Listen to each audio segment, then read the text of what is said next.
Hello friends, मी प्रीती आणि आनंदवार आपल्या या कुकिंग चॅनलमध्ये स्वागत करते. आज आपण उन्हाळा स्पेशल किंवा आपण नेहमी पण बनवू शकतो अशी मिरम चटणीची रेसिपी पाहणार आहोत. ही चटणी खूप जणांना आवडते. याची चव आंबट गोड असते. चला तर पाहू त्याची कृती. त्यासाठी 1 वाटी चणा डाळ म्हणजेच हरभरा डाळ घेतलेली आहे. स्वच्छ निवडून घ्यायच्या आहेत या सर्व डाळी. त्यासोबतच 1 वाटी गूळ घेतलेला आहे. गुळाचं आणि चिंचेचं प्रमाण सारखं घ्यायचं आहे.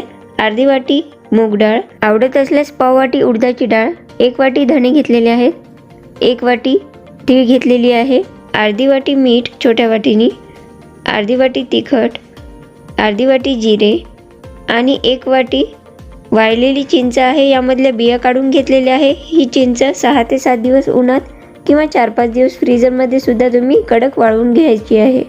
1 मूठ तूर डाळ घेतलेली आहे. या सर्व डाळी आपण भाजून घेणार आहोत. या सर्व डाळी छान लालसर होईपर्यंत भाजून घ्यायच्या आहे. गॅसवर कढई ठेवलेली आहे. यामध्ये अर्धी वाटी मूग डाळ, आवडत असल्यास पाव वाटी उडदाची डाळ घ्यायची आहे. मी नाही घेतलेली आहे. 1 मूठ तुरीची डाळ घेतलेली आहे. 1 वाटी चणा डाळ घेतलेली आहे म्हणजेच हरभरा डाळ. आता या सर्व डाळी आपण ते स्लो गॅसवर भाजून घ्यायची आहे. या सर्व डाळी खमंग भाजायच्या आहे म्हणजे छान भाजल्यानंतर वास पण येतो याचा आणि गुलाबी रंग येईपर्यंत या सर्व डाळी आपण भाजून घेतलेल्या आहे. थोडासा लालसर रंग आलेला आहे. आता याला गॅस बंद करून घेऊ आणि ताटामध्ये या सर्व डाळी आपण काढून घेऊ आणि थंड होण्यासाठी बाजूला ठेवून देऊया. पुन्हा आपण कढई घेतलेली आहे. यामध्ये 1 वाटी धणे हे सुद्धा चांगले भाजून घ्यायचे आहे. यासोबतच तीळ आणि जिरे सुद्धा चांगले भाजून घ्यायचे आहे. हे सर्व मिश्रण मी भाजून तयार करून घेतलेले आहे आणि याला सुद्धा वेगवेगळ्या प्लेटमध्ये काढून घेतलेला आहे. तुम्ही पाहू शकता या सर्व डाळी आहेत. या प्लेटमध्ये तीळ भाजून घेतलेला आहे. धणे आणि जिरे या सर्व वेगवेगळ्या प्लेटमध्ये भाजून थंड होऊ दिलेला आहे. आता ह्या सर्व वेगवेगळे मिक्सरमधून फिरून घ्यायचं आहे आणि जाडसरच फिरवायचं आहे. एकदम बारीक फिरवायचं नाही आहे. ही एक महत्त्वाची टीप आहे. सर्व डाळी, जिरे, तिळाची पूड आणि धणे हे सर्व मिक्सरमधून जाडसर फिरवून घेतलेलं आहे. आता आपण पुढची प्रक्रिया करूया. 1 पॉट घेतलेला आहे. थोडा डाळीचा भरडा, डाळ आपण भरडाच काढलेली आहे मिक्सरमधून, बारीक काढायची नाही आहे. ही एक महत्त्वाची टीप आहे. यामध्ये 4-5 चमचे डाळीचा भरडा टाकलेला आहे आणि वाळवून घेतलेली चिंच, त्याच्यातल्या बिया काढून घेतलेल्या आहे. 1 वाटी चिंच आपण मिक्सरच्या पॉटमध्ये टाकून, जेवढी चिंच तेवढाच गूळ घ्यायचा आहे म्हणजेच 1 वाटी गूळ सुद्धा घेतलेला आहे.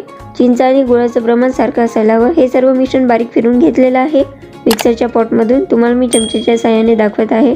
आता हे सर्व मिश्रण आपण पुन्हा प्लेटमध्ये काढून घेऊया आणि गॅसवर कढई ठेवूया. पुन्हा यामध्ये 2 चमचे तेल टाकावे. तुम्हाला जर चटणी जास्त ओलसर हवी तर तेलाचं प्रमाण जास्त टाकायचं आहे, पण मी इथे 2 चमचे तेल टाकलेलं आहे. आता यामध्ये जिऱ्याची पूड टाकून घेणार आहोत मिक्सरमधून फिरून घेतलेली आणि ही भाजून घ्यायची आहे.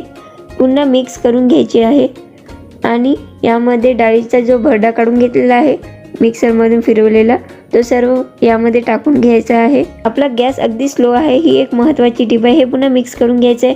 चिंच गुळाचा भरडा सुद्धा यामध्ये टाकून घ्यायचा आहे आणि तिळाची पूड राहिलेली हे सुद्धा आपण यामध्ये टाकून घेणार आहोत. धने पूड सुद्धा यामध्ये टाकून घ्यायची आहे आणि या सर्व डाळी आपण सुरुवातीला जाडसर फिरून घेतलेल्या आहे मिक्सरमधून आणि स्लो गॅसवर पूर्ण हे सर्व मिश्रण भाजून घ्यायचं आहे.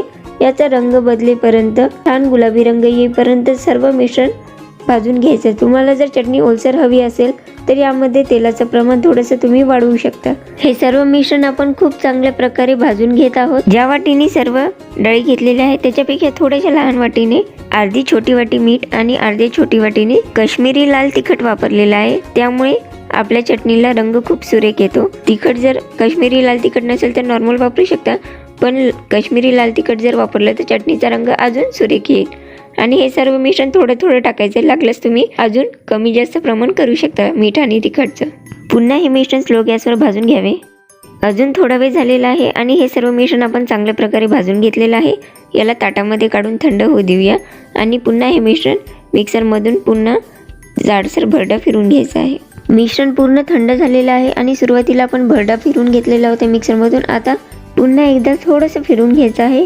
ही चटणी थोडीशी भरडाच असते त्यामुळे अगदी बारीक फिरवायचं नाही आहे. ही एक महत्त्वाची टीप आहे. आणि एका बाउलमध्ये मी चटणी सर्व करून घेतलेली आहे.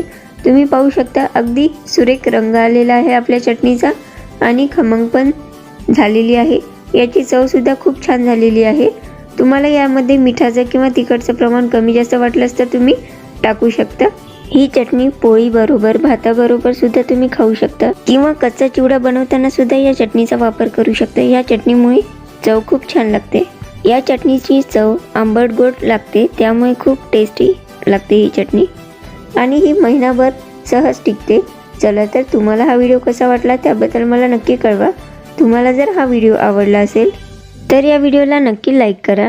अशाच नवनवीन रेसिपी जाणून घेण्यासाठी माझ्या चॅनलला सबस्क्राईब करा. माझे व्हिडिओ तुमच्या फ्रेंड्सना शेअर करा आणि तुमचे कमेंट मला कमेंट बॉक्समध्ये नक्की कळवा. थँक्यू.